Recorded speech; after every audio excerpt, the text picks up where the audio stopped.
Kok. Oh, Selamat siang, Kok. sopan banget. Kok, siang-siang gini enaknya ngomongin gaji kayaknya. Mau langsung gaji. Tapi bentar. Apa? Kok ada laptop kok? Oh iya dong. Ini bentuk simpati kita terhadap brand-brand ya kan. Yang mau masuk di mana nih, kasihan? Di sini boleh. Boleh juga. Mengingat video satu sudah 30.000 views. Dengan subscriber 6.000. Anyway, ini one take dan unscript as usual, guys. Agak ria ya. Iya. Oh, enggak dong. Oh, enggak. Ini namanya transparansi. Iya. Oke, gue suka. Oke, kok kita Yuk. ini bentar lagi kan ini kan apa gajian. Oh, gajian. Kok. Oke. Gajian. Nah, di video ini gue mau nanya tips atur gaji, Kok. Waduh, Iya. banyak yang butuh nih. Oke, tapi kita mulai dari gaji UMR, boleh gak? Oke, UMR mana dulu nih? Boleh pukul rata gak 5 juta? Mungkin kita pukul berapa? 5 biar angkanya 5 gampang. lah ya. Tetap. Angka udah. psikologis. Oke, ini berarti tips atur gaji buat angka 5 juta. Iya. Oke, sebelum itu kita describe dulu, definisikan kondisi ya. Pertama, dia mungkin masih tinggal sama orang tua nih. Oke. Oke. Kedua, ini masih untuk keperluan pribadi. Ketiga, punya tujuan mau tambah kaya. Nah, jadi semua yang akan kita bahas itu dulu situasinya ya, Oke. idealnya. Ya. Oke. Kita mulai di 5 juta as usual. Gue selalu bilang 10% pertama sisihkan, bangun habitnya untuk apa? Bukan untuk kita. Untuk perpuluhan, zakat, untuk yang di atas atau buat orang tua. Despite agama lu apapun. Despite apapun ya. Oke. Even kalau gue ateis nggak apa-apa buat orang tua, buat masih bisa. Oke, ini masuk. asumsi ya, kenapa cuma 10%? Tadi gue bilang kondisinya ideal, mungkin orang tua masih berkecukupan, kita baru oke. mulai bekerja. Boleh. Oke. Berarti 90% itu 4,5 ya.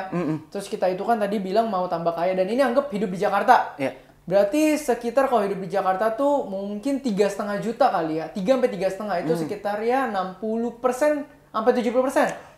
Iya, Dari benar. gaji lo, tapi lebih bagus lagi kalau bisa di 60% 3 jutaan. Itu mungkin dengan kita banyak makan warung-warung Tegal, ya kan, pecel-pecel. Ya kan, yang yang sambelnya mantep gitu ya. Yang kenyang. Iya, kemudian kopi-kopinya juga masih bisa tumbler Deyan atau merek-merek lain yang masih belasan ribu ya, gitu kita mikirnya. 3 juta sampai 3 masih cukup. 60-70%, 30% ya tadi ya berarti ya? Iya. 30% itu berarti sekitar 1,5 juta. Yes. Oke, 1,5 juta tadi kalau kita bilang mau masalah pertumbuhan kekayaan, berarti kita sudah harus punya proteksi.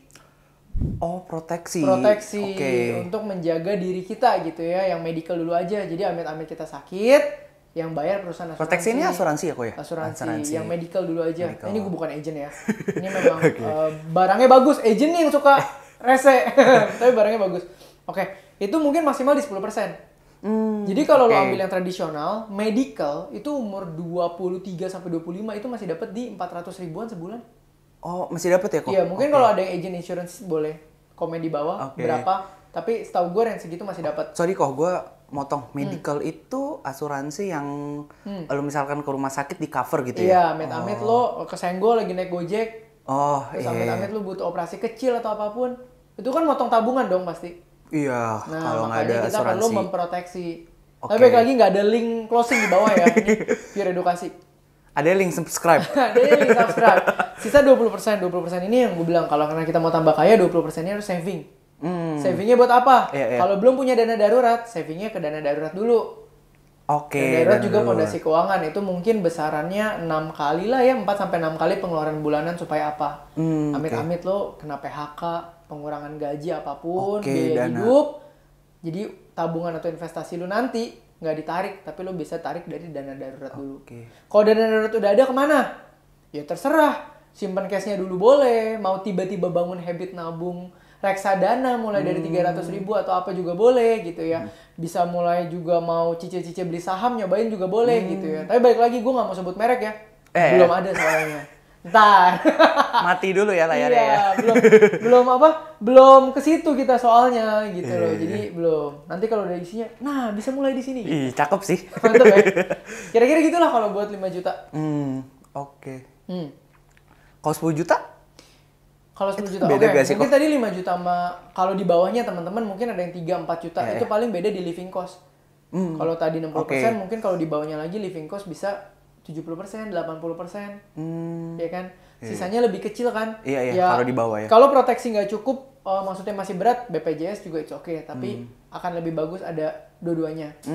Gitu loh. Kalau misalnya tadi, tapi gue tabungan mepet sekali, nggak mungkin investasi, nggak apa-apa, simpen dulu aja. Yang penting di bawah 5 juta itu make sure tiap bulan pemasukan lu lebih besar dari pengeluaran itu dulu. Oh, oke. Itu berarti lu cash udah flow lumayan positif tuh. ya. Dengan gaji segitu lu masih bisa jaga kebutuhan lu. Jaga keinginan lu, baru sambil pelan-pelan PR-nya naikin earnings. Selesai ya? Iya. Masalah 5 juta ke bawah. Kita naik 5 juta ke atas. Katakanlah 10. 10 ini harusnya udah mulai enak. Udah lumayan lega ya. Udah lumayan lega. Mungkin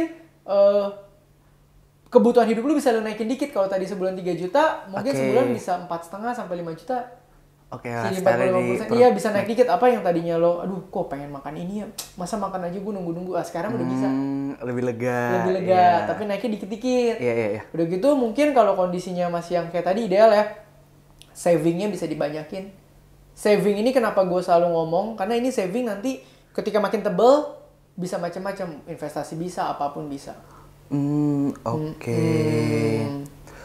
Itu tuh kalau udah sampai masuk ke 10 juta, saving rate itu kira-kira idealnya berapa persen sih? Tergantung. Dulu kalau gue itu dulu orang yang bener-bener tujuannya lagi bener-bener mau nyimpen capital, jadi gue bisa nabung dulu 50% kali. 50%? Di 10 juta ya. Tapi kondisi orang beda-beda, 30% aja udah bagus. Udah bagus ya? Iya. Okay. Sebulan 3 juta, setahun 36 juta, 3 tahun 100 juta. Bener juga. Iya. Jadi orang punya gaji 10 juta, bisa nggak punya tabungan 100? Bisa, 3 tahun. Oke kok, ini kan kita udah ngomongin gaji kan. Nah, gue mau ngomongin dari segi usia kok. Sebenarnya atur duit, maksudnya dari umur 20, umur 30, umur 40 tuh atur duitnya beda gak sih kok? Beda. Nah ini pas nih ya. Iya. Karena permintaan dari editor kita, ini dibuat 10 menitan, ini masih ada 2 menitan lagi ya. Iya. Jadi usia beda nggak beda. Umur 20 itu tingkat resiko kita paling kecil. Gaya hidup masih bisa ditekan serendah mungkin. Umur 20 kita makan pecel lele tiap hari, kita nggak bakal diare. Oke. Umur 20 kita bergadang kerja nih ya, tidur bentar, minum tolak angin, kelar. Bahkan nggak perlu minum tolak angin. Umur 30, lu makannya agak ini dikit, diare. Lu kerja kecapean dikit, masuk angin. Simple, kenapa? Productivity lu menurun. Iya. Daya tahannya juga Maka kalau tanya gue, umur 20 umur yang paling apa? Umur yang paling lu bisa agresif saving, lu paling bisa hemat-hemat. Lo ya mungkin orang pada bilang, iya masa hemat-hemat ya, terserah. Kalau gaji lu gede nggak usah hemat. Oh iya. Gaji lu gede lu nggak ada pilihan masalahnya. Iya, benar. Gitu loh, nggak semua orang segampang itu dapat uang. Beda-beda ya kondisi orang. 30 itu beda lagi, itu udah kondisi-kondisi tubuh lu udah nggak bisa terlalu hemat. Dari tubuh aja udah nggak bisa terlalu hemat. Kebayang ya? Umur 30 bukannya banyak yang mungkin udah berkeluarga ya kok ya? Iya, itu udah beda lagi. Iya. Hidup lu udah bukan buat nanggung diri lu lagi. Belum kalau lu mau nikah, di situ ada biaya nikah besar sekali. Benar. Maka gue bilang, finance itu paling penting persiapan. Persiapan se-early mungkin, sedini mungkin. Jadi kalau lu bisa bener-bener mempersiapkan dari semudah mungkin umur 20, itu bagus banget. Kenapa? Biarpun nanti lu banyak salah, tapi kesalahannya itu udah calculated risk-nya. Iya. Lu nggak yolo-yolo banget. Jadi biarpun mungkin lu begini nih. Iya. Ada naik, ada turun gitu. Iya. Tapi gradually 20-30 kekayaan lu tuh gini nih. Naik. Bagusnya progresif ya. Jangan lu nggak punya perencanaan. Wah, dapat duit 2 tahun lagi bangkrut. Ngutang. Dapat duit. Habis. Wah. Yang paling susah memang dapat duit susah gak? Susah. Kita butuh effort, butuh opportunity. Tapi yang paling susah adalah bangun habit kelola duit. Itu susah karena banyak banget orang dapat duit besar habis hitungan tahun. Iya, bahkan orang tahu caranya kok, tapi tetap susah dilakukan. Bener.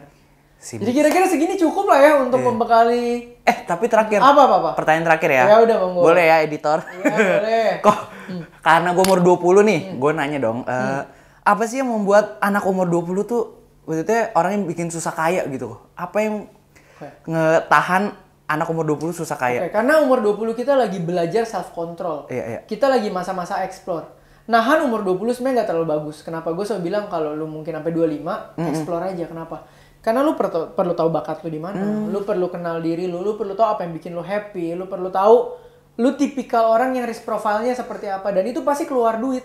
Iya. Ngerti ya? Tapi di sisi lain lu boleh mengurangi lifestyle lu. Misal, Ngapain umur 20 sampai umur 25 bau terserah kalau misalnya rezekinya banyak. Tapi kalau nanggung, ngapain umur segitu bawa mobil mewah-mewah? Iya. Ngapain pakai jam tangan mewah-mewah? Emang lu ketemu direktur yang umur 50 lihat anak umur 20 pakai jam tangan mewah dia respect? Enggak juga, biasa banget. Duit papi. Biasa banget gitu, ngerti gak maksud gua? Jadi maksud gue di umur segitu belum perlu amat, yang lo perlu tunjukin adalah karya lu, kredibilitas lu, attitude lu, supaya jangka panjangnya lu melesat ke atas. Tapi beda ya, umur 30 boleh nggak? Boleh. Udah mau mulai punya apa mewah boleh. Berarti artinya apa? Berarti artinya kebutuhan yang lain udah tercukupi. Tapi kalau umur 20 langsung masih pas-pasan, ini ngomongin gak yang kaya ya, kalau yang duitnya banyak terserah. Iya, oke. Tapi kalau masih pas-pasan maksa Iya. untuk ngambil ke sesuatu yang belum di levelnya, dia ngorbanin banyak hal.